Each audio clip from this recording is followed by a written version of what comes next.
je vais prier avant de laisser la place pour que le Seigneur nous bénisse par son canal. Amen. Seigneur, nous te remercions pour ta parole. La Bible dit, il envoya sa parole et sa parole les guérit. Quand tu as préparé ce message par la bouche de notre frère, Seigneur, tu pensais à nos besoins. Tu savais que nous serions là. Et tu avais pensé à tout cela pour nous parler aujourd'hui. Donne-nous de taire nos voix personnelles et de laisser notre oreille être sensible à la voix de l'Esprit. Bénis ton serviteur, notre frère, mets dans sa bouche tes paroles et oins-le de ton onction, que par lui, Seigneur, tu bénisses, tu restaures, tu répares, et tout cela pour la gloire de ton nom, au nom de Jésus. Amen.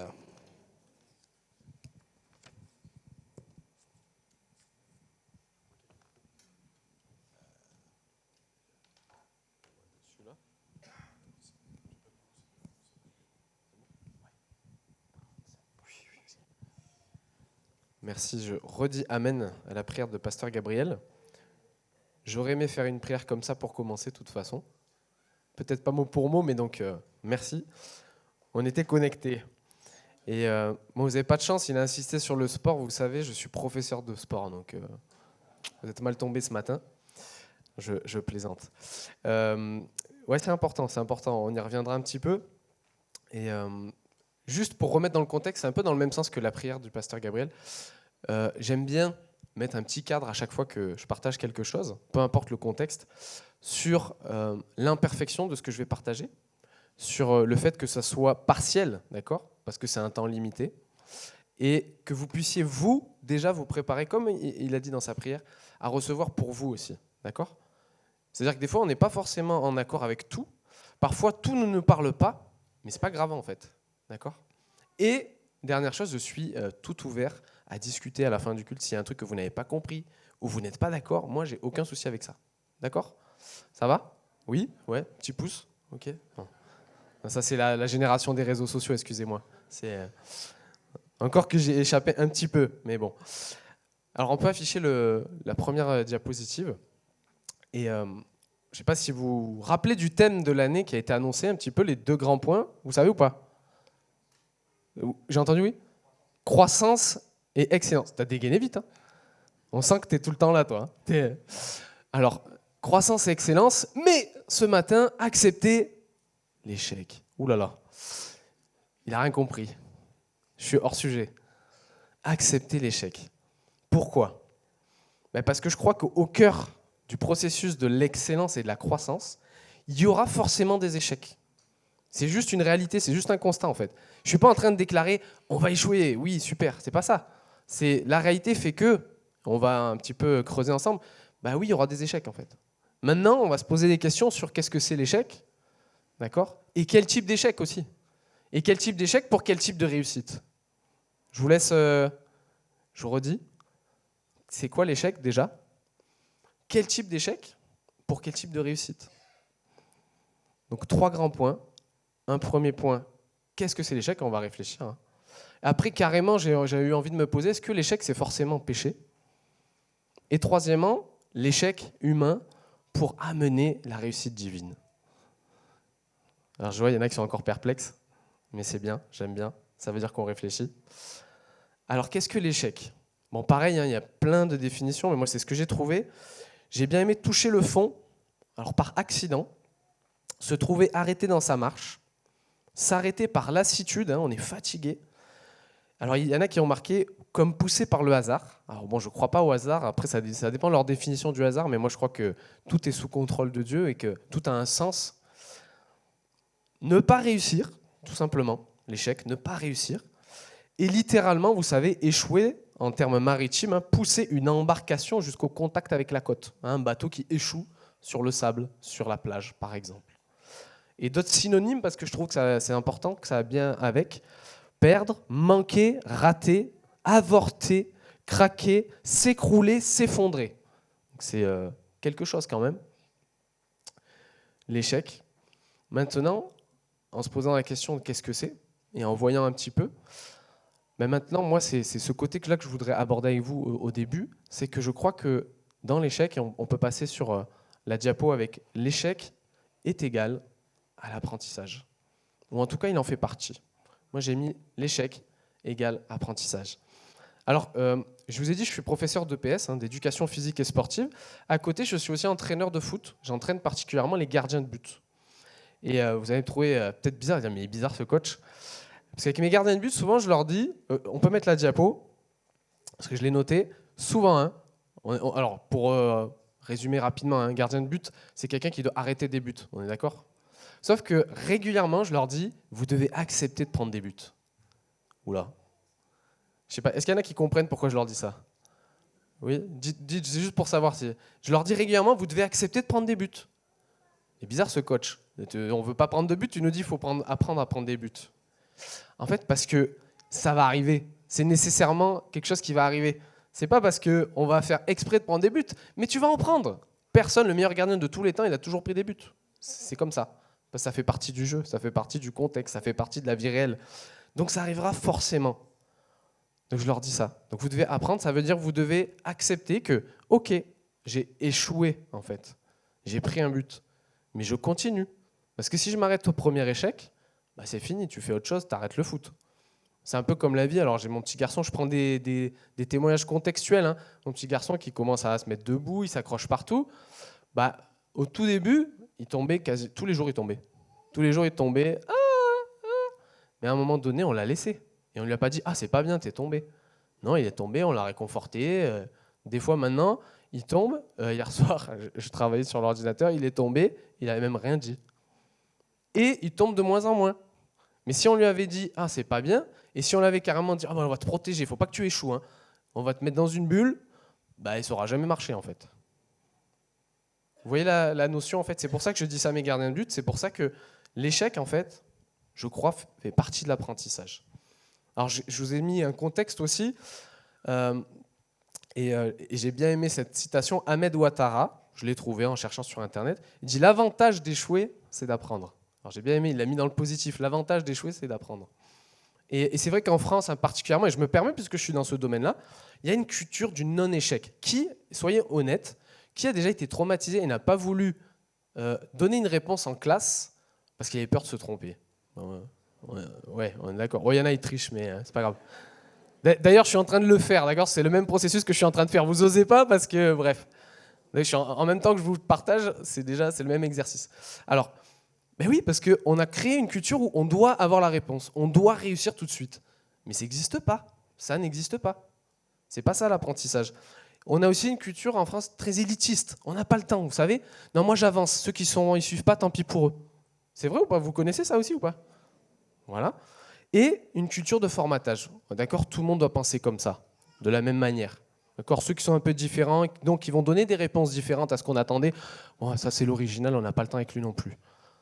Vous voyez un peu tout ce contexte, donc forcément ça ne nous aide pas à voir l'échec comme quelque chose de positif ou quelque chose de normal en tout cas, faisant partie du processus.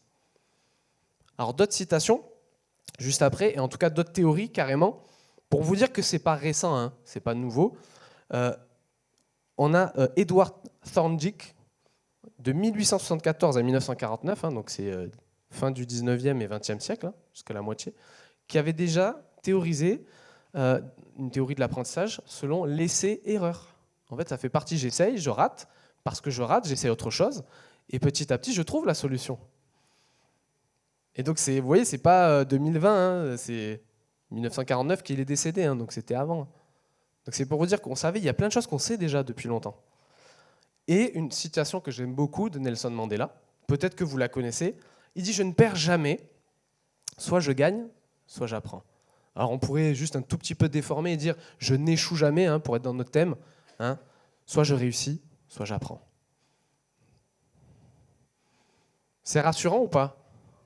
Parce que en fait, moi, ça m'a rassuré moi-même, parce que juste une confidence, en général, j'essaye de partager ce que je vis moi. Je me dis pas, tiens, je vais inventer un message pour les gens. Je vis quelque chose, je me dis comment je le comprends, et à mon avis, si je le vis, je ne suis pas un extraterrestre, enfin, je crois pas. En fait, les gens, certainement, on le vit. On est similaires les uns et les autres, même si on a des caractéristiques diverses. Donc l'échec, toujours dans cet apprentissage, moi, j'ai voulu... Alors, c'est quelques exemples de l'évangile avec Jésus, comment lui il était. Et il nous dit qu'il est venu pour les brebis perdues. Vous le trouvez dans Matthieu, chapitre 15, verset 24. Il dit qu'il n'est pas venu appeler des justes, mais des pécheurs. Luc, chapitre 5, verset 32. Qu'il est venu pour les malades, pas pour les bien portants. Marc, chapitre 2, verset 17. Et Jésus vivait avec des personnes de toutes conditions. Et on lui reprochait d'ailleurs. Il faisait des repas. Ouais, mais il y a des collecteurs d'impôts, il y a des prostituées, il y a des gens qui sont de mauvaise vie, en fait. Mais tu fais quoi avec eux? Ils ne sont pas intéressants, ils ont échoué. Ils n'ont pas réussi leur vie, en fait. C'est pas ça qu'on attend de toi. Vous voyez comment on est formaté? Et Jésus, non. Jésus ne fait pas ça. Jésus regarde et il va au pas de chacun. Il ne dit pas, toi, tu n'as pas le temps, tant pis pour toi, tu ne seras pas sauvé. Et non. Non, Jésus s'adapte, Jésus prend le temps pour chacun. Et c'est, alors je ne vais pas revenir dessus parce que ce n'est pas le centre du message, mais c'est vraiment le miracle du Saint-Esprit après que Jésus soit mort, ressuscité et qui remonte au ciel. Il dit là, j'étais avec vous, mais maintenant je vais être en vous. Et ça qui est incroyable. Et moi, je crois que c'est ça qui permet que chacun de nous, à une plus grande échelle encore, il y a des mystères dans la parole, et à tout moment, on puisse être sauvé. Et à tout moment, on puisse être en relation avec Dieu. Parce que Jésus ne pouvait pas être partout en même temps. Le Saint-Esprit le peut. Bon, c'est mystérieux. Je ne le comprends pas complètement non plus. Mais en tout cas, c'est cette promesse et cette réalité qu'on peut vivre. Et donc, j'ai noté ça comme ça, mais on va voir ce que ça veut dire après de réellement réussir ou de réellement échouer, selon ce que Dieu veut aussi, et pas selon le cœur des hommes. Mais j'ai dit, je crois que Jésus n'est pas venu chercher des gens qui réussissent tout, mais il est venu faire réussir des gens qui échouent. Je le redis, Jésus n'est pas venu chercher des gens qui réussissent, mais il est venu faire réussir des gens qui échouent.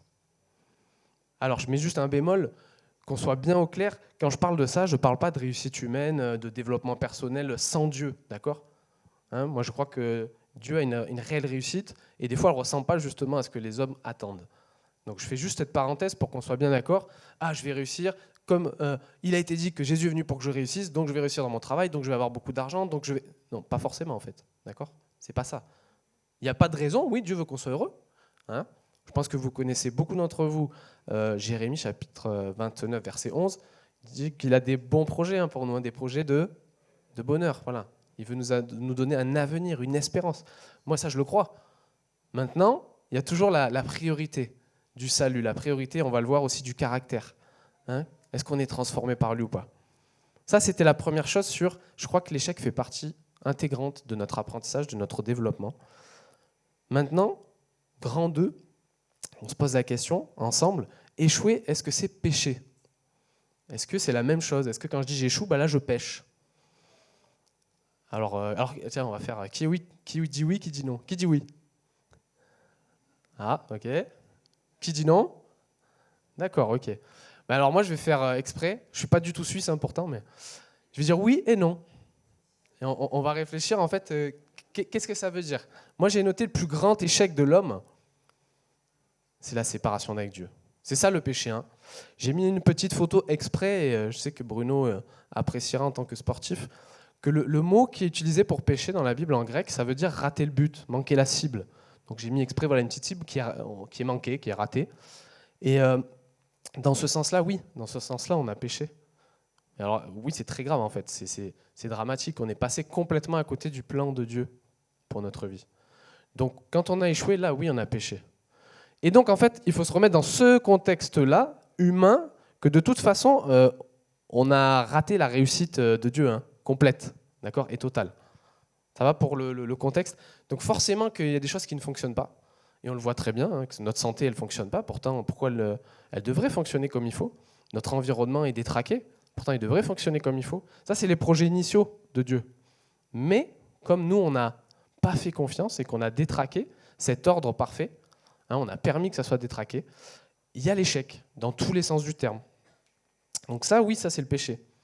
Maintenant, dans ce contexte-là, quand j'avance, ce que je disais, je vais échouer, mais je ne vais pas forcément pécher.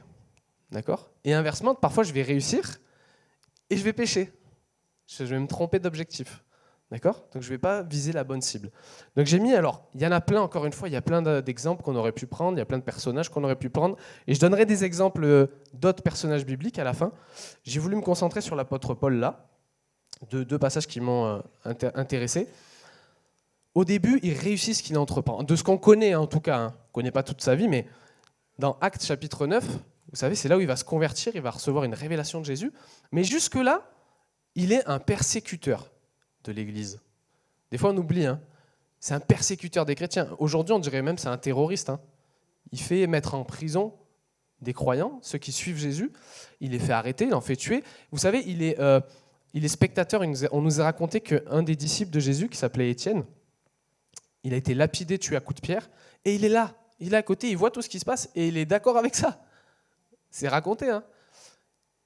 Et donc, il réussit sa mission. Il va demander des lettres au procureur, hein, au gouverneur et tout, pour aller arrêter des chrétiens. Et là, dans ce passage, il veut aller à Damas.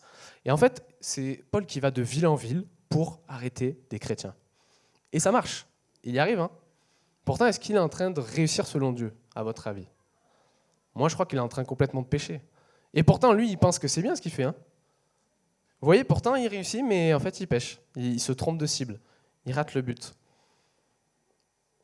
Et ensuite, je m'arrête là, on pourrait aller longtemps, mais toujours ce même apôtre Paul va se convertir. Et c'est intéressant parce que d'ailleurs, il reste dans la ville où il est au début. C'est pour ça que c'est toujours intéressant de dire, finalement, c'est quoi l'objectif que je vise ?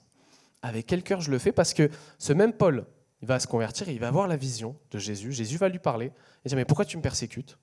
Je résume hein, pour que vous ayez le contexte. Il va être aveugle un temps.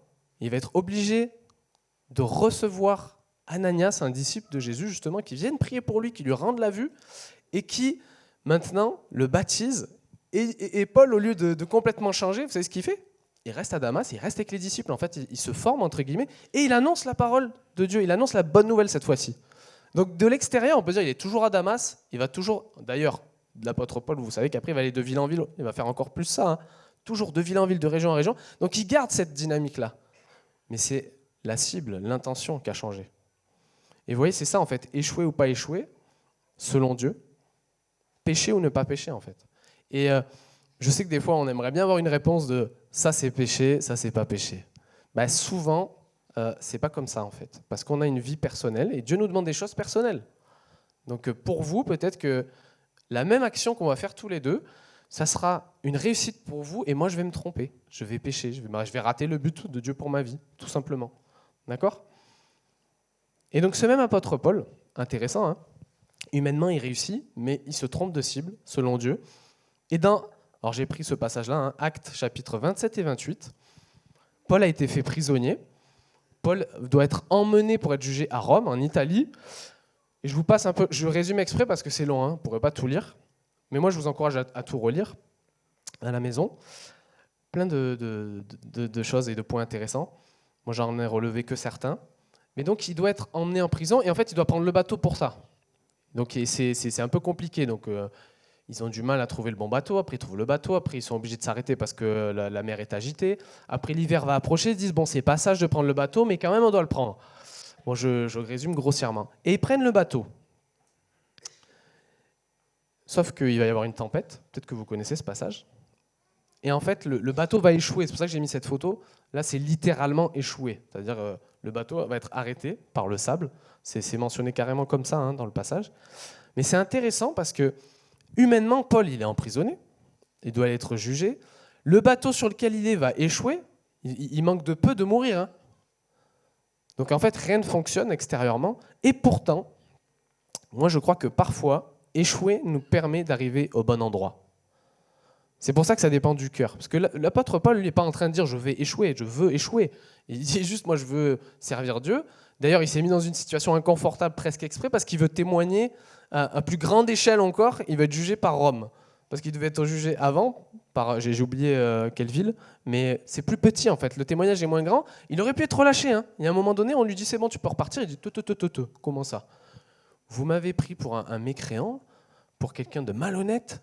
pour quelqu'un qui fait du mal. Vous voulez me laisser partir comme ça, ni vu ni connu ? Non. Moi, je veux un vrai procès, moi. Moi, je veux qu'il y ait une vraie justice. Vous voyez un peu la démarche ? Alors qu'il aurait pu filer, hop, tranquille, on me laisse, on me libère. Non, moi, je veux un vrai procès pour que la vraie justice, elle soit manifestée aux yeux de tous. C'est fort quand même, hein. Moi, je ne sais pas si j'aurais fait ça. Hein. Moi, si on m'en dit, t'es libre, ok. Moi, je pense que je serais vite parti, pas de souci. Et donc, c'est pas ce qui se passe. Il se retrouve sur ce bateau, et à un moment donné, tout le monde est persuadé qu'ils vont mourir. Sauf que, regardez, le fait d'être dans ce bateau, d'échouer, entre guillemets, hein, il y a une visitation d'un ange, la nuit, une vision nocturne. Et l'ange dit à Paul, t'inquiète pas, tu vas être sauvé, parce que tu es dans ce bateau. Vous voyez comment Dieu peut se servir de vous et dire, mais peut-être que dans la situation dans laquelle tu es, c'est un échec, mais parce que tu es dans cet échec-là, toi, ma fille, mon fils, je vais vous sauver. Tout le monde, hein, ça va avoir une répercussion en fait autour de toi. Et c'est ce qui se passe. Et il leur dit le lendemain, il dit, j'ai une vision, rassurez-vous, Dieu va nous sauver de là. Maintenant, suivez mes directives, mais faites-moi confiance, on va être sauvés.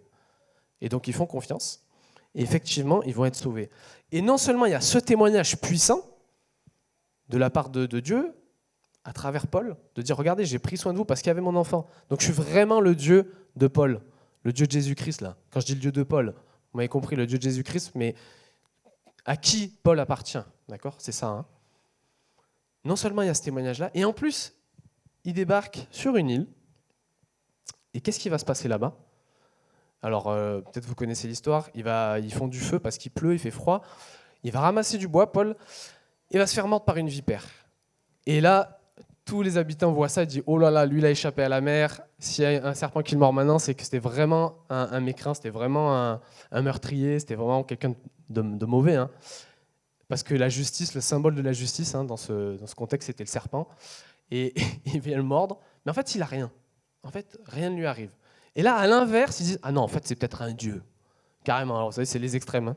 Moi, je suis marseillais. Je ne sais pas s'ils étaient marseillais, mais bon, c'est dans la Méditerranée. De toute façon, on est un peu chaud, on aime bien exagérer. Ils disent « Oh, c'est un dieu !» Et alors qu'ils pensaient que c'était un meurtrier, quoi. Ils ont retourné leur veste. Et en fait, grâce à ça, il va y avoir beaucoup de malades guéris. C'est marqué comme ça. Tous ceux qui venaient voir Paul, ils étaient guéris. Donc l'échec, donc échouer, parfois, nous amène au bon endroit. Mais parce que Paul, lui, il cherchait la justice de Dieu. Il cherchait ce qui plaît à Dieu. Il ne cherchait pas ce qui lui plaît à lui. Et dans ce contexte-là, dans cette démarche-là, quand j'échoue, je ne pêche pas, en fait. Enfin, je ne sais pas qui voudrait reprocher à Paul de dire « Oh, t'es un pécheur, là, franchement. » Bah, moi, en tout cas, non. Je me dis non, je pense qu'il a fait ce qui était juste. Maintenant, ce n'est pas pour ça que les circonstances étaient favorables. Mais ça a permis un grand témoignage et la guérison d'un grand nombre. L'apôtre Paul qui va apporter la bonne nouvelle finalement. D'une mauvaise nouvelle, on a pu apporter la bonne nouvelle. Donc échouer, est-ce que c'est péché ? Moi j'ai noté en verset Galates chapitre 5, j'aime bien toujours ce passage, il y en a plein, hein, mais de réfléchir à chaque fois aux fruits de l'esprit que ça produit en moi, ce que je suis en train de vivre, et quels fruits je porte. Et là, je peux me poser la question, est-ce que c'est un échec qui me rapproche de Dieu ou pas ? Et là, je peux me dire, est-ce que je suis en train de pécher ou pas ? Est-ce que si ça m'éloigne de Dieu, si je deviens orgueilleux, et alors le fruit de l'esprit, hein, l'amour, la joie, la patience, la paix, la bienveillance, la bonté, la fidélité, la douceur, la maîtrise de soi, est-ce que ça produit ça ? Alors, c'est rarement tout en même temps et tout parfaitement, hein, mais en tout cas, est-ce que ça tend à produire ça ou pas ?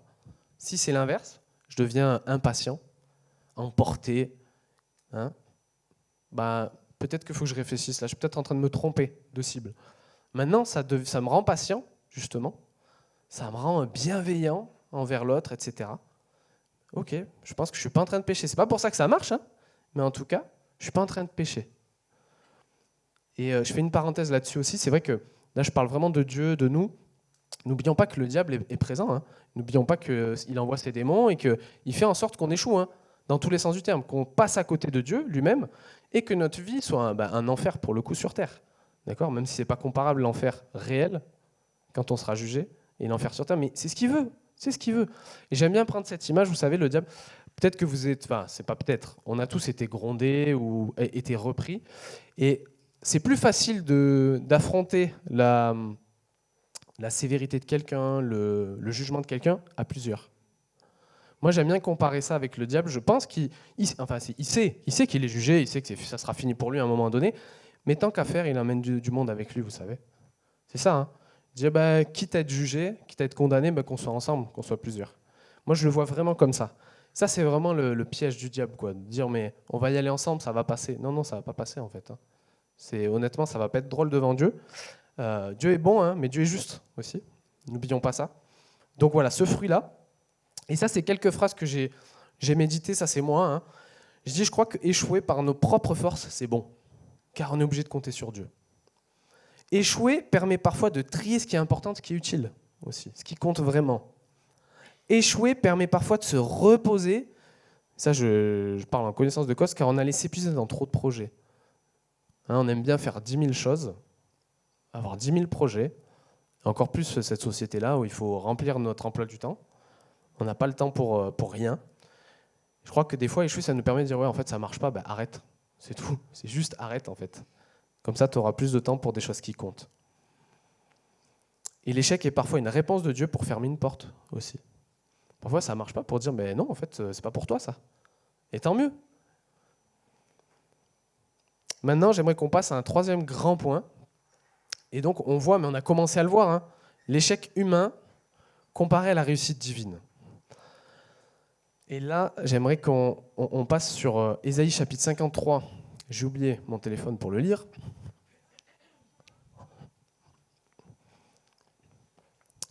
Ésaïe chapitre 53, vous savez que c'est un passage prophétique qui parle de Jésus. Et c'est intéressant parce que humainement, c'est un véritable échec. Donc tout le monde le méprisait et l'évitait. C'était un homme qui souffrait, habitué à la douleur. Il était comme quelqu'un que personne ne veut regarder. Nous le méprisions, nous le comptons pour rien. Pourtant, ce sont nos maladies qu'il supportait, notre souffrance dont il s'est chargé. Et nous pensions, c'est Dieu qui le punit. De cette façon, c'est Dieu qui le frappait la baisse. Mais il était blessé à cause de nos fautes, il était écrasé à cause de nos péchés. La punition qui nous donne la paix est tombée sur lui, et c'est par ses blessures que nous sommes guéris. Nous étions tous comme des moutons perdus. On l'a vu dans les synonymes tout à l'heure, échouer, c'est se perdre aussi. Chacun suivait son propre chemin. Et le Seigneur a fait retomber sur lui nos fautes, à nous tous. On l'a fait souffrir, il a gardé le silence. Je passe un petit peu, mais le Seigneur donne raison à son serviteur écrasé. Il y a marqué ça. Il le rétablit, celui qui avait offert sa vie à notre place. Et après, il y a des promesses. Il dit, il sera rempli de bonheur, mon serviteur, le vrai juste. Il rendra juste un grand nombre de gens parce qu'il s'est chargé de leurs péchés. C'est pourquoi je le mets au rang des plus grands. Vous voyez d'où on passe, quelqu'un de méprisé devient le plus grand. Il dit, il est mis au rang des plus grands. Moi, je le vois comme ça. Et j'aimerais finir avec quelques exemples rapidement, aussi d'autres personnages bibliques. On pense à Moïse. Moïse, il échec lourdement. Au début, il veut faire justice, il veut libérer son peuple. Qu'est-ce qu'il fait ? La première chose qu'il fait, il tue quelqu'un. C'est super ça comme commencement. Il dit, attendez, je vais faire juste entre vous. En fait, il tue l'Égyptien. D'ailleurs, j'allais dire ses confrères. Son propre peuple va lui dire, mais attends, la prochaine fois, quand il est arrivé, qu'il a dit, attendez, je vais vous aider. Mais attends, tu vas nous aider comme l'autre fois, tu vas nous tuer ou... Vous voyez comment il s'est complètement planté, et pourtant Moïse va devenir quelqu'un qui parle face à face avec Dieu. C'est quand même waouh. C'est bien de se rappeler ça. Des fois, on voit que les grandes choses et les belles choses de ces personnages de la Bible, mais moi, c'est ce que j'aime dans la Bible. Il y a la réalité, il y a la vérité, il y a ce qu'ils ont raté aussi. Il n'y a pas juste ce qu'ils ont réussi, ce qu'ils ont raté aussi. On prend Joseph, à tous ses frères, et il a une vraie vision de Dieu, une vision où il voit ce qui va devenir, mais il est maladroit, il échoue dans la façon de transmettre cette vision, il se rate complètement, ça énerve ses frères. Ils vont l'envoyer, ils veulent le tuer d'ailleurs, mais finalement il va être emporté en esclavage. Je passe un peu rapidement cette histoire, mais il va carrément être mis en prison pour une fausse accusation. Alors il est pareil, il échoue complètement, il n'arrive même pas, entre guillemets, à être un bon esclave, puisqu'il se fait même accuser. Il est en prison, et finalement il va devenir le numéro 2 de l'Égypte. C'est un peu comme un Premier ministre aujourd'hui, ça dépend des pays. Mais en tout cas, le numéro 2 de celui qui dirige, et de quelqu'un qui s'était complètement trompé sur la façon de parler, la façon d'annoncer les choses, il va devenir le spécialiste d'annoncer les choses. Et qu'est-ce qu'on va faire ? Les stratégies pour le pays. Vous voyez le basculement ? Mais parce qu'il y a eu un échec humain, il y a une réussite possible pour Dieu. Plus grande que ce que nous, on aurait pu faire. C'est ça aussi, surtout. Et bien meilleure. L'apôtre Pierre, il échoue terriblement. Il dit, je vais rester avec toi, Jésus. Je vais mourir pour toi et tout. Jésus est arrêté pour être crucifié, torturé. Je ne connais plus personne. Moi ? Non. Je ne sais pas de qui vous parlez. Jésus ? 3 fois. Et vous voyez comment Jésus le réhabilite après. Il va lui redemander 3 fois. Une fois qu'il est ressuscité, Jésus, Pierre, est-ce que tu m'aimes ? Est-ce que tu m'aimes ? Est-ce que tu m'aimes vraiment ? Est-ce que tu es prêt à me suivre ? Et cette fois-ci, oui, il réussit. à redire finalement qu'il aime vraiment Jésus. Et c'est un des piliers de l'Église primitive, Pierre. Hein. C'est vraiment l'apôtre sur qui Jésus va commencer à bâtir aussi. Vous voyez que d'un échec total, hein, il va faire un pilier de son Église. Donc Paul, l'apôtre Paul, on l'a vu aussi. Et je m'arrêterai, que je ne dise pas de bêtises, voilà, avec 2 petits passages. Moi, j'aime bien dans Hébreux 11, les héros de la foi aussi. Et on nous dit, en Hébreux chapitre 11, versets 39 à 40, hein, tout cela, hein, je ne redis pas tous les héros de la foi, vous relirez, tout cela, bien qu'ayant reçu un bon témoignage grâce à leur foi, n'ont pas obtenu ce qui leur était promis. Autrement dit, ils ont échoué sur une partie. Car Dieu avait en vue quelque chose de meilleur pour nous. Ainsi, il ne devait pas parvenir sans nous à la perfection. Il est très intéressant ce passage parce que parfois, il faut aussi sortir de notre petite vie et dire, mais en fait, ce que j'ai raté ou ce qui n'a pas fonctionné, c'est aussi pour les autres. C'est pour permettre aux autres d'être sauvés. Vous voyez, il dit, il ne voulait pas qu'on arrive à la perfection sans eux, sans nous. Eux, il y a des choses qu'ils n'ont pas vues parce que c'était pour nous, pour qu'on hérite le salut, qu'on hérite la foi. Et donc, notre échec, parfois, va permettre le salut et la foi d'autrui. La vraie réussite pour quelqu'un d'autre, en fait. Et pour nous encourager à reconnaître nos fautes, dans cette même démarche, j'aimerais qu'on lise 1 Jean chapitre 1, verset 9. On dit, on va échouer, hein, d'accord ? On a vu que de toute façon, on va se tromper. Et donc, bien distinguer que parfois on pêche, hein, parfois on échoue, c'est pas forcément la même chose.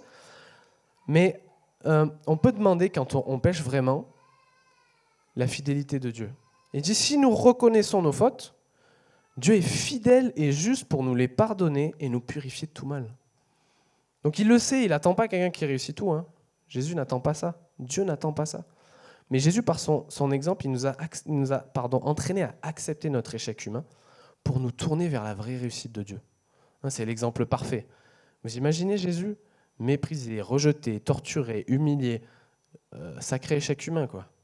Et en plus, à la fin, il meurt. Ok. Moi, j'aurais pas rêvé une réussite comme ça sur Terre. Bon, 33 ans en plus, hein, c'est pas 80 ans, c'est pas... Non, 33 ans en plus. Et pourtant, c'est la plus grande réussite humaine. Sur Terre, c'est la plus grande réussite de Dieu à travers l'homme.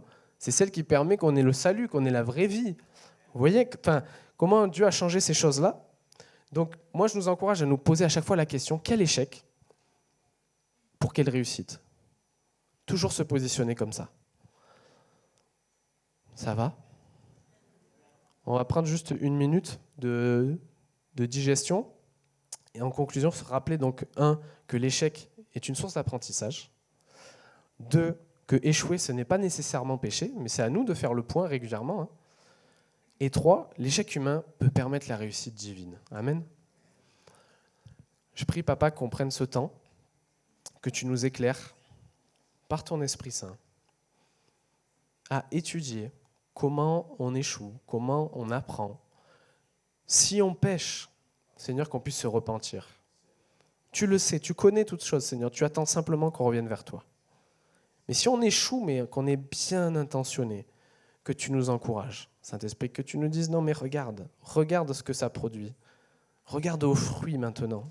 Regarde pas à la circonstance, mais regarde aux fruits. Et enfin, on veut regarder à la réussite divine. On veut regarder à ce que toi, tu fais à l'intérieur de ça. Merci parce que je crois profondément, Seigneur, que celles et ceux qui n'avaient pas encore saisi que oui, ils ont le droit d'échouer. Oui, il y a la possibilité d'échouer. Et oui, c'est juste un processus normal dans la croissance, dans la recherche de l'excellence, Papa. Merci parce que c'est ce que tu veux que nous vivions dans cette église locale. Qu'on puisse recevoir, qu'on puisse être rassurés maintenant. Tu consoles, Saint-Esprit, nos cœurs aussi. Tu es celui qui console. Rappelle-nous que oui, on a eu le droit à l'échec. Maintenant, toi, tu veux faire une vraie réussite. Merci de manifester ta justice, ta bonté, ton amour, Seigneur, au travers de nos vies. Que ta gloire soit manifeste au travers de nous. Et que peut-être justement dans nos échecs, on voit ta grandeur, Père. Amen.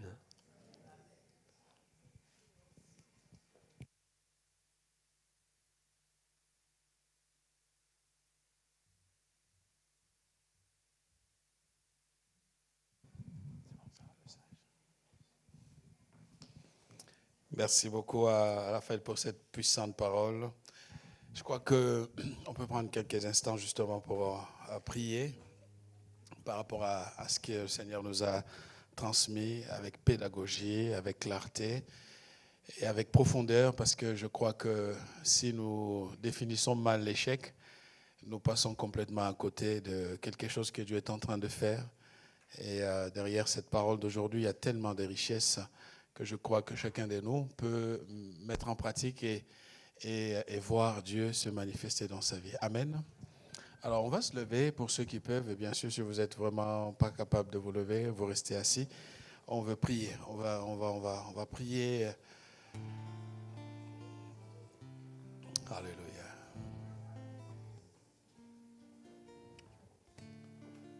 Seigneur Jésus.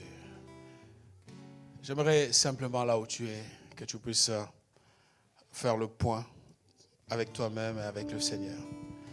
Que tu essaies de voir au fond de toi ces endroits où tu te dis, mais Seigneur, est-ce que tu m'as abandonné? Qu'est-ce qui se passe? Et peut-être tu entends dans ton oreille cette voix qui te dit, tu ne réussiras jamais, tu n'es pas à la hauteur. Tu vois, cette voix qui vient à chaque fois pour te réduire à la simple image de quelqu'un qui est là comme un échec, justement. Pourtant, la parole de Dieu a été claire. Dieu est un Dieu qui peut utiliser même l'échec pour nous conduire vers notre destinée.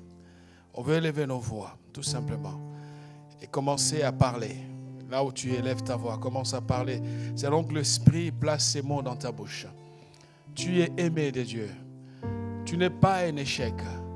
Même si tu es chaud, parle à l'Éternel. Parle, parce que si tu laisses l'avantage à l'ennemi, il continuera cette entreprise de te dénigrer, de détruire ton âme, de venir avec ces messages négatifs dans tes oreilles pour te dire que tu ne vaux pas la peine, tu es la risée des autres.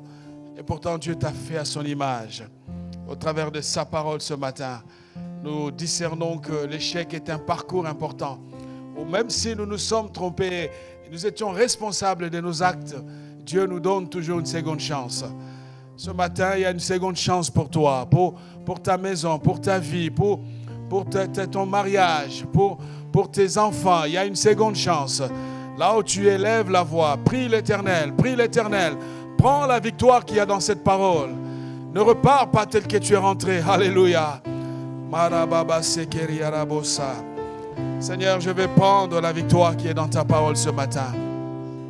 Alléluia. Je vais, Seigneur, saisir ma part que tu as envoyée dans cette parole ce matin. Je ne veux pas repartir d'ici avec cette mauvaise image de moi-même. Ah oui, échouer, ce n'est qu'une étape vers quelque chose de formidable que tu as en vue pour moi, Seigneur. Ah, mes yeux sont tournés vers toi, le Dieu d'Israël.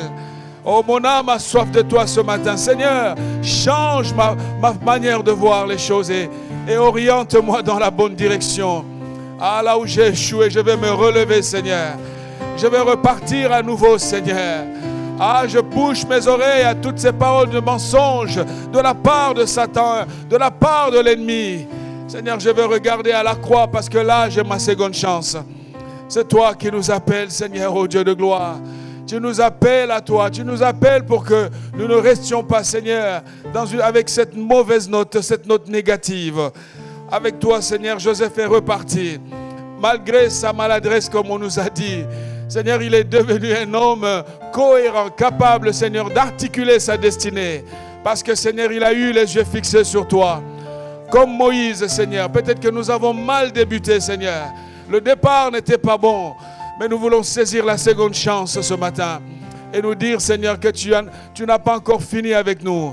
Seigneur, il y a un projet que tu poursuis. Il y a un plan que tu veux réaliser.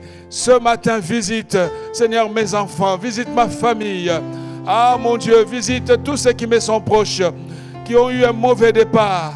Je vais intercéder pour eux. Je vais prier pour eux, Seigneur. Je vais crier à toi pour eux, Seigneur, mon Dieu. Quel que soit le départ qui n'a pas été bon, Moïse a fini par être l'homme pour qui Dieu l'avait destiné à être, Seigneur. Ah, dans nos cœurs, Seigneur, enlève cette impatience. ce manque de patience, Seigneur. Enlève, Seigneur, cette précipitation, cette tristesse qui nous envahit. Nous voulons avoir nos yeux fixés sur le roi de gloire, le Dieu qui est fidèle à tous égards. Il est là ce matin, Seigneur. Oh Jésus, merci. Pierre aussi s'était trompé, Seigneur. Il a renié le roi des rois. Seigneur, peut-être que par notre vie, notre manière de faire, nous t'avons renié. Nous ne cessons de le faire. Alors qu'aujourd'hui, ta parole nous appelle, Seigneur, à avoir les yeux fixés sur toi. Restaure ton peuple, Seigneur. Restaure nos maisons, Jésus. Renouvelle-nous, Seigneur. Donne-nous, Seigneur, un nouvel élan, Seigneur. Un nouvel engagement, Seigneur, pour que nous puissions nous attacher à toi. Seigneur, nous attacher à toi. Malgré les hauts et les bas de la vie, Seigneur, qui sont là comme réalité. Mais nous ne voulons pas, Seigneur, nous laisser abattre. Merci pour ton amour, Seigneur. Merci pour la croix. Merci pour Golgotha. Seigneur, tu nous rappelles que nous sommes aimés de toi. Seigneur, merci pour tout ce que tu fais, Seigneur. Alléluia. Alléluia. Seigneur, merci. Pendant que tu as les mains levées vers le ciel, je vais faire la prière pour nous tous. Je ne connais pas ton besoin. Je ne sais pas ce que tu es en train de dire à Dieu en ce moment. Je suis comme toi. Je sais ce qui se passe en moi. J'ai mes problèmes, j'ai mes soucis. Et je veux vraiment que nos yeux soient tournés vers Dieu. Il faut qu'on comprenne qu'il y a toujours une promesse prophétique dans une parole prophétique. Et quand Dieu parle, Dieu voit. Et Dieu savait que tu arriverais ce matin. Tu serais là ce matin. Et il veut que là où ta vie, c'est vraiment... Il y a eu tellement d'échecs qui se sont accumulés. Le Seigneur veut te donner la victoire. Cette première victoire, c'est de voir ce qu'il voit en toi. De te voir comme il te voit. Et dans cette acceptation de la relation, le reste se construira naturellement. Je prie pour toi. Et pendant que je prie, pense à ton besoin. Et accepte ce que Dieu te donne. Parce qu'il est ton Dieu, il est ta force. Seigneur, au nom de Jésus, nous te remercions pour cette parole de ce matin. Seigneur, oui, c'est une eau fraîche que tu nous envoies pour altérer notre âme, Seigneur. Merci pour la fraîcheur de l'onction du Saint-Esprit. Seigneur, dans le message. Merci pour les yeux, nos yeux que tu as ouverts. Merci pour nos cœurs que tu apaises. À présent que nous voulons repartir, c'est auprès de toi que nous voulons déposer nos fardeaux. Seigneur, nous voulons repartir légers. Nous sommes là pour déposer tout ce qui nous agace, tout ce qui nous dépasse, toutes ces voix que nous entendons en nous, qui nous disent que nous avons déjà tout raté. Parce que nous n'avons pas été à la hauteur de nos responsabilités. Parce que nous avons péché. Parce que nous avons fauté. Nous avons volé, violé, commis l'adultère, le péché, l'impudicité. Et ces voix qui reviennent en boucle nous rappellent que nous ne sommes bons à rien. Seigneur, ce matin, nous croyons au Dieu de la seconde chance. Nous croyons que malgré nos difficultés, tu es venu pour des gens comme nous. Tu n'approuves pas la pratique, mais tu nous aimes, nous les êtres humains. Alors relève tes enfants, Seigneur mon Dieu. Que l'esprit qui est dans cette parole fasse son travail. La Bible déclare que ta parole ne revient pas à toi sans avoir accompli le but pour lequel tu l'as envoyé. Oh Dieu, un cœur ouvert ce matin, visite-le, ô Dieu de gloire. Renouvelle, restaure, guéris, répare, sauve, délivre. Restaure, Seigneur, au nom de Jésus. Là où il y avait des échecs, nous voulons relever la tête. Nous voulons relever la tête et aller de l'avant. Parce que nous savons que, Seigneur, tu nous attends devant, Seigneur. Et toi, le Dieu de notre salut, toi qui nous as aimés le premier, tel que nous sommes, tu as donné ton Fils Jésus pour des gens comme nous. Seigneur, quelle reconnaissance. Nous sommes dans la joie de te célébrer. Prends le fardeau de ton peuple, Seigneur. Tout celui qui ne se voit pas digne, que ta parole nous rappelle que notre dignité est en Jésus-Christ. Comme Paul disait, si quelqu'un veut se glorifier, qu'il se glorifie d'avoir connu le Seigneur. Oui, Seigneur, merci. à celui qui était dans les addictions, à celui qui vivait d'une manière ou d'une autre une forme d'esclavage. C'est-à-dire ce matin, une seconde chance est apportée. Et merci pour tout. Bénis ton peuple, bénis nos vies, au nom de Jésus. Amen.